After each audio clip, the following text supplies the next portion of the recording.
steampunk, sci-fi, pirate, fantasy.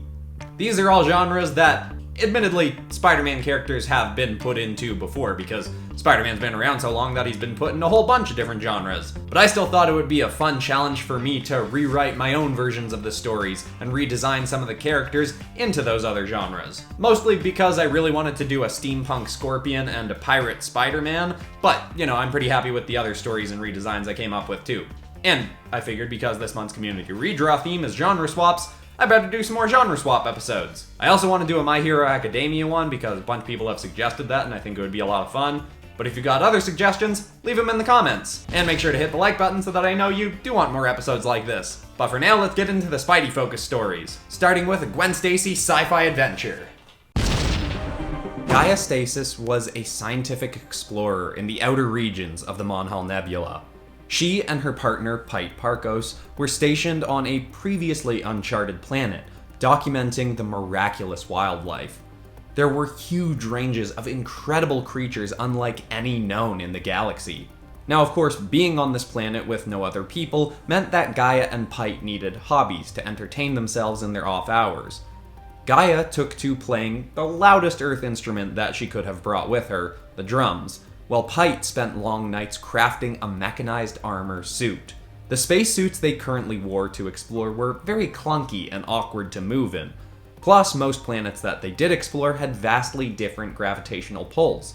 Some had very light gravity, making explorers have to bounce around, and some had such high gravity that it made exploration exhausting. PDB was building his suits to balance the wearer's personal gravity to their preference, as well as giving them extreme durability and mobility, all within a light, thin, proto-carbon suit. Problem was, he couldn't figure out how to make the suit so that a normal human could wear it. In its current state, the wearer would need the strength of a bodybuilder to move normally. The problem kept PDB up for many long nights, meaning he wasn't always on the top of his game while they were out exploring. One day he and Gaia were out, and PDB's tired mind wasn't on his work. As a result, he wandered through some bushes and fell straight into a cavernous hole. Inside were dozens of wolf-sized, spider-like aliens that charged on their new prey. PDB pulled his blaster, but Gaia didn't want to see PDB or the alien creatures hurt. Gaia moved fast, clamping a rope from her pack to a tree, and she leapt in after PDB. She pulled 2 flares off her belt and spun them around, doing her best to ward off the spiders. They snapped their mandibles angrily, but were clearly repelled by the bright light. Gaia got to PDB and lifted him up, but to activate her rope tow to repel out, she had to lower her guard for just a moment, which was enough time for one of the spiders to lunge at her and chomp into her arm. She screamed but managed to push the spider off, activating her repel and flying out of the hole with PDB. Gaia quickly patched her suit, but it was quickly clear that the spider had given her a heavy dose of some kind of venom. They got back to camp just in time for Gaia to black out. But when she eventually came to, she wasn't sick or dying at all. In fact, she was better than ever. The venom that was likely fatal to creatures from this planet had somehow fused with her human DNA to give her enhanced strength, speed, and durability. These enhancements to her physiology made her the perfect user for PDB's armor. He eagerly gave it to her to test out. She made some alterations to the fit and the design, and the suit worked perfectly for her. She'd even go on to add gadgets inspired by the creatures that gave her her new strength, putting web shooters on the wrists to further enhance mobility, and friction-altering pads to the palms and feet for easy climbing. It worked beautifully, allowing her to leap and spin through the air, even in the highest gravity. But, of course, she wanted her friend to have this same ability. He was the one who built the suit, after all. She vowed to help PDB safely acquire the venom of these spiders for himself, so they could explore with this enhanced freedom together. Hopefully, in this reality, his fate would be better than in others.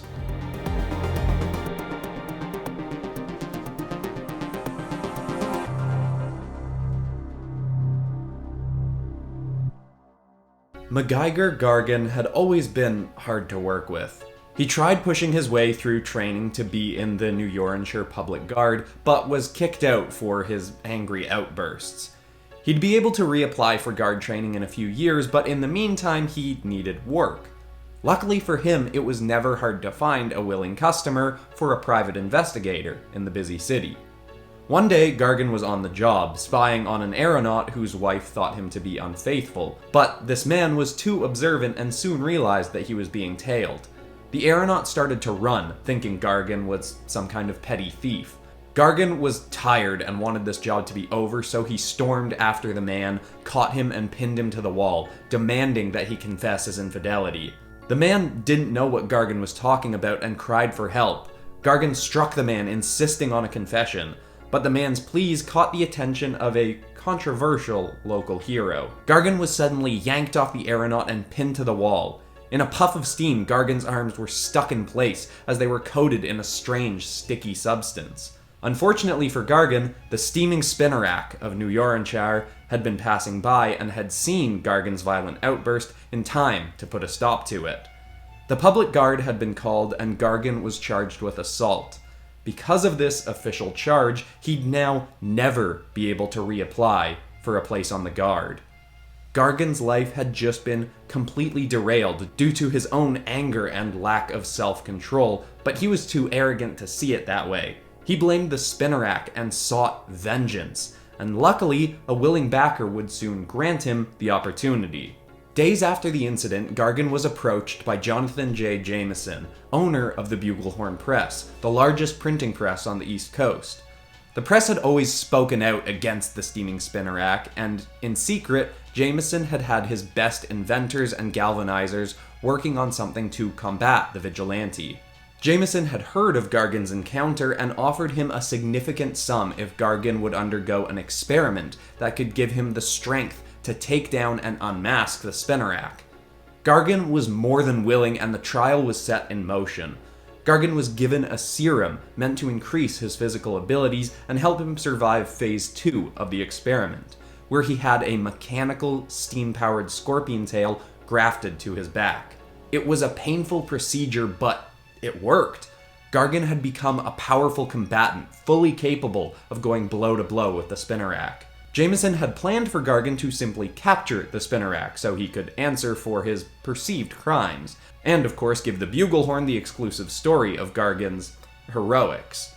But as he always did, Gargan took things too far. He was clearly trying to kill the public hero, and in their battle, Gargan caused significant public damage and carelessly injured bystanders. It was a terrible image for the Buglehorn to associate with, so after Gargan failed to defeat the spinnerack, Jameson released a story decreeing Gargan as a menace worse than the spinnerack himself, and buried any connection that he had to the criminal. Gargan now had building hatred for both Jameson and the spinnerack. He vowed vengeance on both, failing to see that he himself and his unkept rage were truly to blame for all his misfortune.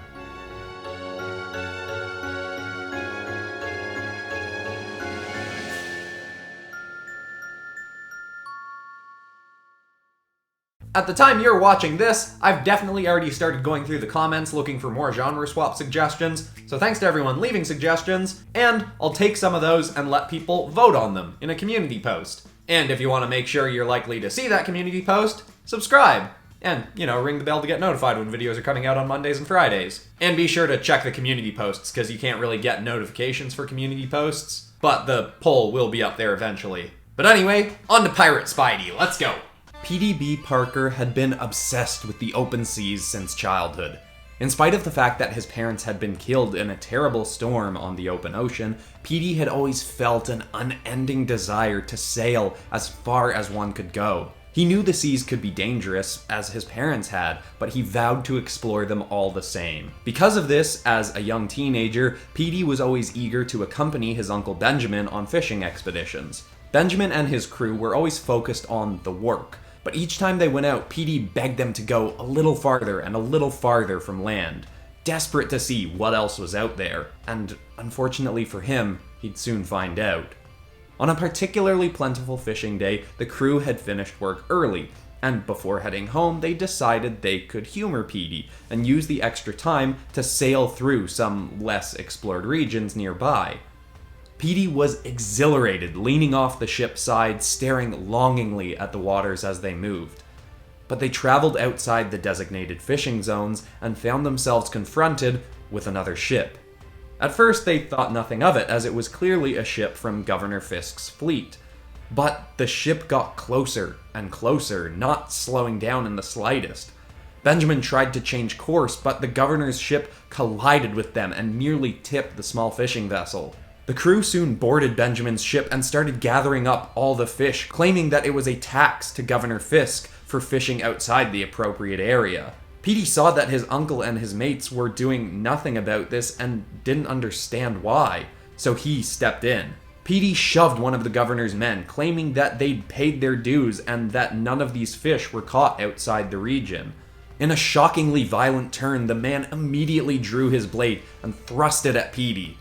Petey flinched, but felt nothing. That is, until his uncle's limp body dropped to his feet. Benjamin had leapt in the way, saving Petey's life. Petey cradled his dying uncle as the governor's men made off with the day's catch. Benjamin's crew sailed back to town, and Petey was shocked to see that none of the men were willing to say or do anything about what had just happened. Even if they had fished outside their region, the punishment was far greater than the crime, and Petey didn't understand how the governor's men could be so quick to violence. Over the coming weeks, Petey would do his own research and discover that every adult in his harborside town knew that Governor Fisk's men were corrupt and would take what they wanted when they wanted, but nobody could stop them because they had the fastest, most well-armed ships in the water. Plus, they essentially had immunity because they worked for the governor, who turned out to be very corrupt himself. Petey was devastated to learn that the very waters he sought to spend his life exploring were controlled by a diabolical man, only having the law on his side because of the post he held. So Petey decided that if he couldn't sail the seas as an honest man, he'd do so as a pirate. Over the next 5 years, Petey trained as a fighter, a swordsman, a sailor, and used every cent he could earn in his spare time to build himself a modest ship. With his first mate Miles, Petey gathered a crew equally as infuriated by Fisk's rule of the seas, and they set off to fight. A small band of pirate vigilantes determined to overthrow the governor. Of course, for a time they'd be seen as outlaws, framed by those in charge as the ones truly responsible for the dangers of the seas. But in time, Captain Petey and his gang would liberate the waters and make the ocean safe for all to explore.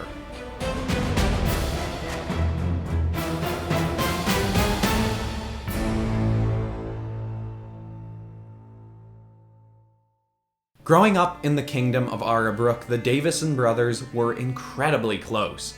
They came from a peasant family, and the boys, Argon and Jeffers, worked hard on the family farm, trying to help their parents get by. Eventually, though, a drought came, and the boys knew that they wouldn't be able to survive without some other way of getting food. Together, the boys became thieves, only stealing from the richest of the rich. The boys continued this into their late teens, but as they did so, Jeffers grew more and more uncomfortable with the path they were headed down. Jeffers eventually gave up the thieving lifestyle. He'd fallen in love, and his bride-to-be became pregnant. Jeffers needed proper work and took up a job that Argon considered the ultimate betrayal: working for the King's Guard. Argon considered anyone who worked for the kingdom to be a traitor to the people who suffered under the kingdom's reign. Because of this, a divide grew between the brothers, and Argon sunk deeper and deeper into the underground of the kingdom. Despite still caring deeply for his brother, Argon didn't see Jeffers for years. He began taking up jobs for some of the most vile criminals around, eventually becoming the main thief and assassin for the vampire outlaw Tombstone. Tombstone paid Argon very well for his work, and after working with him long enough, Argon was built an incredibly agile armor, made from the hide of an elusive dragon called the long-fanged Prowler.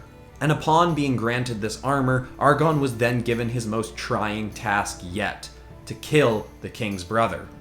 The Grand Duke was a corrupt man who worked with the Fisk crime family, making things harder for any other group to increase their influence. Argon was determined to succeed, both for the payment and loyalty he'd earned from Tombstone, but also because he despised the royal family.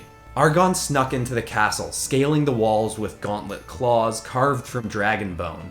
He got to the Grand Duke's balcony to find that there were 2 armed guards stationed inside the room. It seemed an assassination attempt had been anticipated, but they hadn't anticipated an assassin of Davison's skill. Argon flung himself into the room and in a single swipe of his claw slayed the first guard. The second was tougher, deflecting every blow Argon could throw.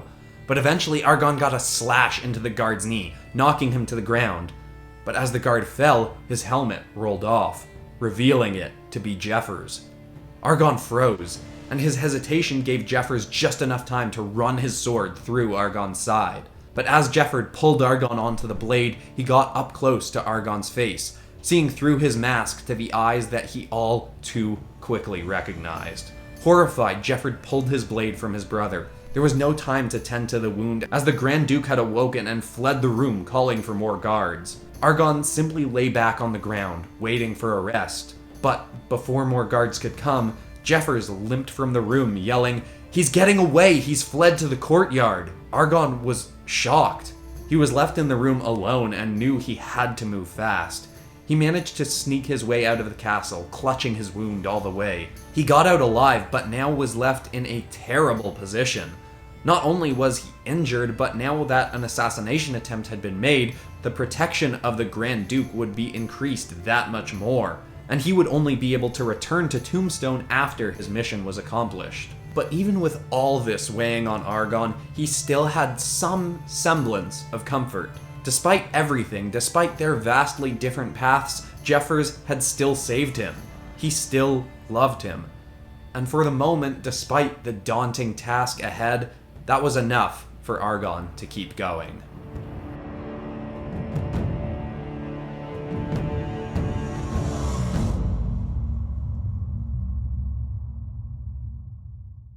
Well, I'm definitely super happy with how this episode turned out, both the art and the stories. I mean, I liked the Avatar The Last Airbender genre swap episode, but I think this one was a step up. But if you haven't seen that episode, I'll link it in the cards. Make sure to check it out. It's basically the same thing, but with Avatar The Last Airbender characters, and some different genres. And again, leave suggestions for other genre swap episodes in the comments. And if you want more Spider-Man or Marvel-focused stuff, I've put Spider-Man characters in Star Wars, turned Spider-Man into a dragon, done whole bunch of Spider-Man superhero stuff. I'll link some in the cards, but go poking around the channel. You might like what you find. But that's all for today. I'm Christian Pearson. This has been PopCross Studios, home of the nerdiest art videos on YouTube. Thanks so much for watching, everybody, and I will see you all in the next one on Friday. Goodbye.